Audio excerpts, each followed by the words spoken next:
Monsieur le ministre, le rapport de la Cour des comptes sur les missions de police exercées par l'unité de répression des pollutions n'est pas une nouveauté. Nous en disposons déjà depuis la mi-septembre.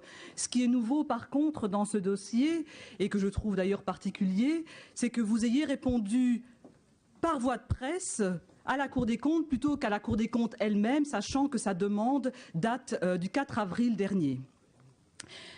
De plus, nous connaissons les difficultés des fonctionnaires dirigeants de la DGO3, qui déplorent d'ailleurs un manque de moyens pour pouvoir vraiment traquer avec des méthodes policières les gros pollueurs. Et je trouve aussi que ce que vous émettez dans cet article ne relève pas pour moi en tout cas d'un signal fort vis-à-vis de cette unité et des personnes qui travaillent, en ce sens que vous donnez comme signal de dire l'unité de répression des pollutions sera une unité qui aura pour mission de lutter contre les incivilités, en grande partie.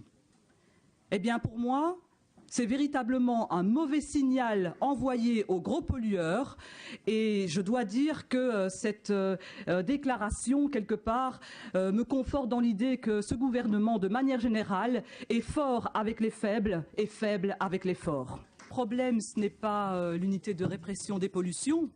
Le problème, c'est que les ordres qui lui sont donnés ne sont pas les bons. À mon sens, à partir du moment où on dit cette unité aura pour mission de lutter contre les incivilités, on va à l'encontre de l'audit de 2006, du rapport de la Cour des comptes et surtout de l'intérêt de l'environnement.